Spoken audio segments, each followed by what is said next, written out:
जय हिंद दोस्तों, वंदे मातरम। स्वागत है आप लोगों का ग्रामीण कोचिंग में। दोस्तों आज हम लोग बात करेंगे होल नंबर, पूर्ण संख्या किसे कहते हैं। इसके पहले वीडियो हम लोग बात कर लिए थे प्राकृत संख्या क्या है, नंबर सिस्टम क्या है और संख्या पद्धति क्या है। अगर आप लोग वो वीडियो नहीं देखें तो जाकर लोग देख लीजिएगा।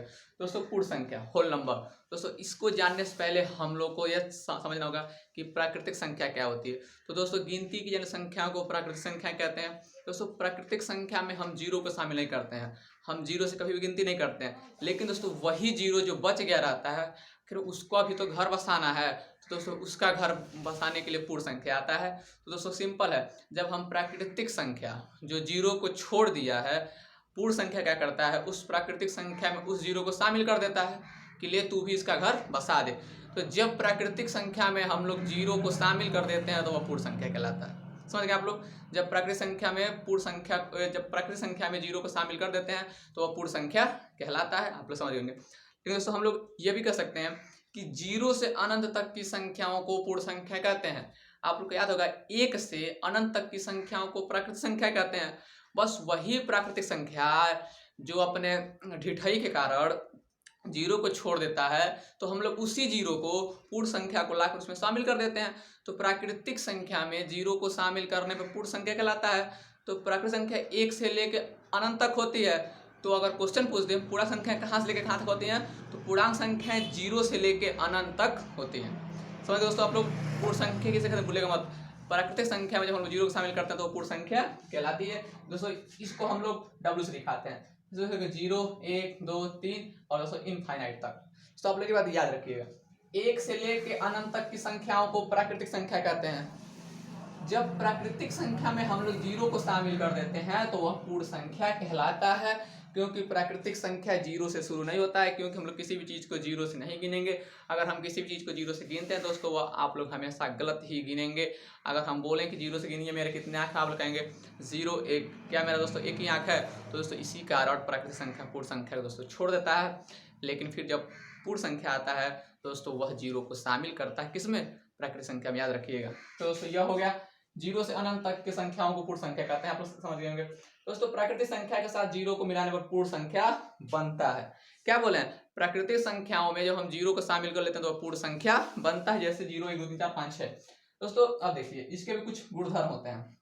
जब हम दो धनात्मक पूर्णांकों को जोड़ेंगे, याद रखिएगा, एक होता है धनात्मक और एक होता है ऋणात्मक। दोस्तों जिसके सामने कोई साइन नहीं है, या दोस्तों प्लस का साइन है, तो इसको हम लोग कहते हैं धनात्मक संख्या। लेकिन दोस्तों जिसके सामने नेगेटिव साइन है, अर्थात ऋणात्मक का साइन है, दोस्तों इसे हम लोग कहते हैं ऋणात्मक संख्या।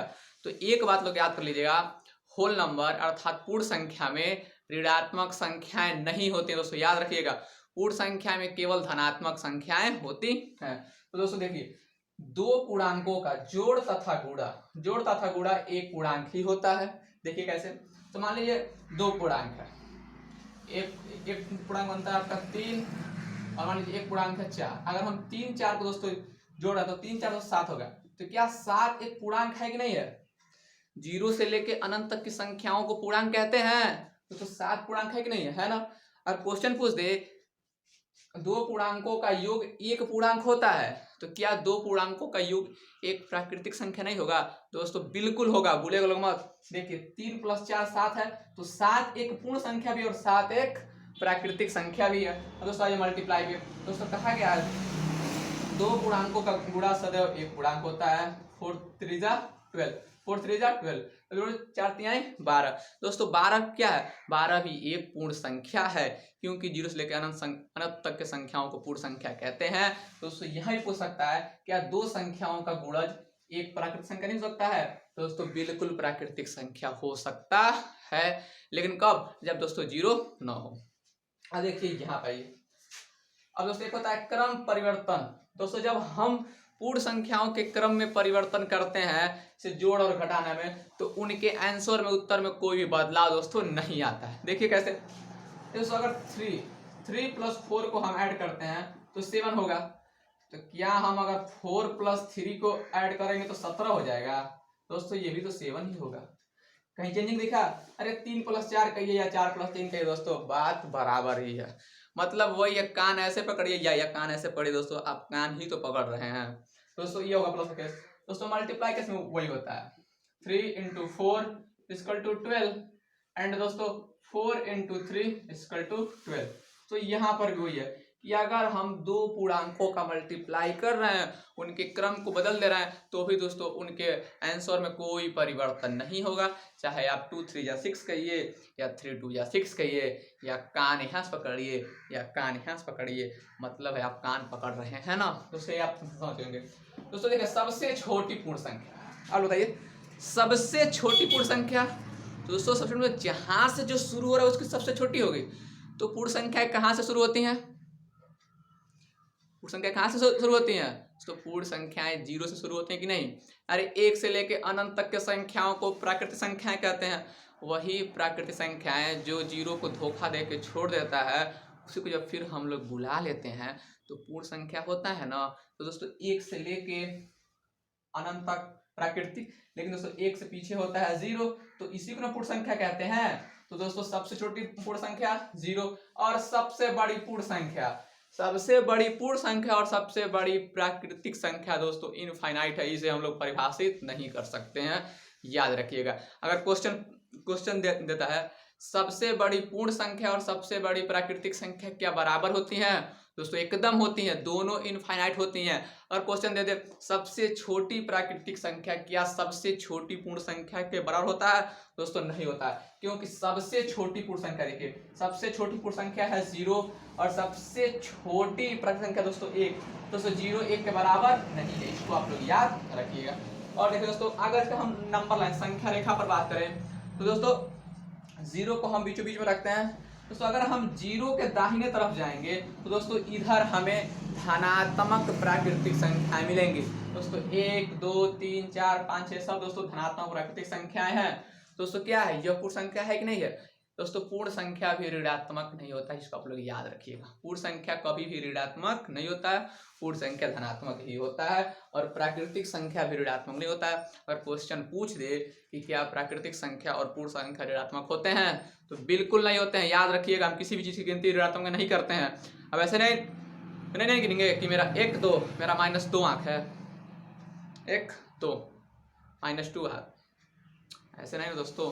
समझिए यहाँ पे, ये आप लोग अच्छे से समझ गए होंगे। सबसे छोटी पूर्ण संख्या 0, सबसे छोटी प्राकृतिक संख्या 1, सबसे बड़ी पूर्ण संख्या इनफाइनाइट, सबसे बड़ी प्राकृतिक संख्या इनफाइनाइट। दोस्तों अभी आइए, आपको बता ही दिए नेगेटिव नंबर पूर्ण संख्या नहीं होती है, ऋणात्मक संख्या पूर्ण संख्या नहीं होती है।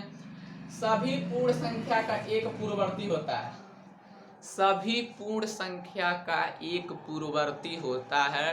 दोस्तों पूर्ववर्ती मतलब समझते हैं उससे पहले। अगर आपके पिताजी हैं तो आपके पिताजी से पहले आपके पिताजी होंगे कि नहीं होंगे? अगर वो हैं तो उनसे पहले उनके पिताजी होंगे।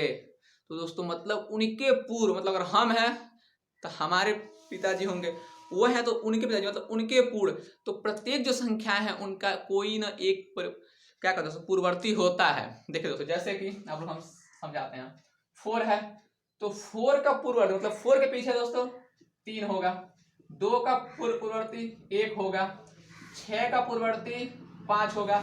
लेकिन दोस्तों 0 का कोई पूर्ववर्ती नहीं होता है, 0 का कोई पूर्ववर्ती नहीं होता है। इसके कोई दादा परदादा पापा वापा कुछ नहीं होते हैं, ये अपने आप ही दोस्तों पैदा हो गया। इसका 0 का मतलब कहें तो 0 का पूर्ववर्ती नहीं होता है। देखिए दोस्तों 0 है तो 0 का कोई भी पूर्ववर्ती नहीं होता है। अगर क्वेश्चन पूछ दे वह कौन सी संख्या है जिसका पूर्ववर्ती नहीं होता है या जिसके दादा परदादा पापा नहीं है, तो 0 ऑलरेडी अनाथ होता है, याद रखिएगा 0। अब दोस्तों हाँ, सभी प्राकृतिक संख्याएं पूर्ण संख्या होती हैं। क्वेश्चन पूछता है क्या सभी प्राकृतिक संख्याएं पूर्ण संख्याएं होती हैं? दोस्तों थोड़ा आप लोग सोचिएगा, पूर्ण संख्या किसे कहते हैं? सोचिए, जब हम केवल 0 को प्राकृतिक संख्या में शामिल कर लेते हैं तो वह पूर्ण संख्या कहलाती हैं ना। तो जितने भी प्राकृतिक संख्याएं हैं वो भी धनात्मक होती हैं, पूर्णांक संख्याएं भी धनात्मक होती हैं। 0 को छोड़ के बाकी प्राकृतिक संख्याएं पूर्णांक होंगी कि नहीं होंगी? बिल्कुल होंगी। तो सभी प्राकृतिक संख्याएं पूर्ण संख्याएं होती हैं, लेकिन सभी पूर्ण संख्याएं प्राकृतिक संख्याएं नहीं होती हैं। सभी पूर्ण संख्याएं प्राकृतिक संख्याएं दोस्तों नहीं होती हैं। आप लोग पूछेंगे क्यों नहीं होती हैं, तो पूर्ण संख्याएं 0 से शुरू होती हैं और प्राकृतिक संख्याएं 0 से शुरू नहीं होती हैं। हम लोग प्राकृतिक संख्याएं में 0 को शामिल नहीं करते हैं। तो आप लोग अच्छे से समझ गए होंगे प्राकृतिक संख्या किसे कहते हैं और आज आप समझे पूर्ण संख्या किसे कहते हैं। आइए आपसे 3-4 क्वेश्चन पूछने के बाद इस क्लास को खत्म करते हैं। दोस्तों आप बताइए सबसे छोटी प्राकृतिक संख्या, तो 1। सबसे छोटी पूर्ण संख्या 0। सबसे छोटी और सबसे बड़ी पूर्ण संख्या, तो 0 और इनफाइनाइट। सबसे छोटी और सबसे बड़ी प्राकृतिक संख्या 1 और इनफाइनाइट। कौन सी संख्याएं हैं? हाँ, ऐसे समझिए क्वेश्चन को। सबसे बड़ी पूर्ण संख्याएं जो प्राकृतिक संख्या के बराबर हो, तो सबसे बड़ी पूर्ण संख्या इनफाइनाइट है जो प्राकृतिक संख्या के इनफाइनाइट के बराबर है। क्या सभी पूर्ण संख्याएं प्राकृतिक संख्याएं होती हैं? बिल्कुल नहीं होती हैं, क्योंकि प्राकृतिक संख्या साफ साफ कहता है हम उसके ऊपर धोखा दे दिए, उसे हम दोबारा नहीं लाएंगे। मेरे अंदर उसको शामिल मत कीजिए, उसे हम अपने दिल से निकाल दिए हैं। 0 बाबू तुम जाओ, आज से तुमसे मतलब नहीं है, आई हेट यू। तो दोस्तों गलती से भी उसके दिल पे जख्म करे तो जले पे नमक मत छिड़किएगा। प्राकृतिक संख्या में 0 को शामिल मत कीजिएगा। लेकिन दोस्तों वो मानता नहीं है, वो कहता हम चलेंगे। दोस्तों वो पूर्ण संख्या को लेकर आता है और धीरे से प्राकृतिक संख्या में शामिल हो जाता है। तो जब हम प्राकृतिक संख्या में 0 को शामिल करा देते हैं तो वह पूर्ण संख्या कहलाता है। कहे तो जब हम प्राकृतिक संख्या को 0 से बिछड़े को मिला देते हैं तो वह पूर्ण संख्या कहलाता है। दोस्तों आप लोग, आई होप आप लोग सब कुछ समझ गएंगे। दोस्तों मिलेंगे अगले वीडियो में, उसमें हम लोग बात करेंगे पूर्णांक क्या होता है, धनात्मक पूर्णांक क्या होते हैं, ऋणात्मक पूर्णांक क्या होते हैं। दोस्तों तब तक के लिए जय हिंद, वंदे मातरम। और दोस्तों इस कोरोना काल में आप जहाँ भी रहें दोस्तों स्वस्थ रहें। आपके हेल्थ की, आपके स्वास्थ्य की मैं भगवान से दुआ करूँगा। जय हिंद दोस्तों, वंदे मातरम।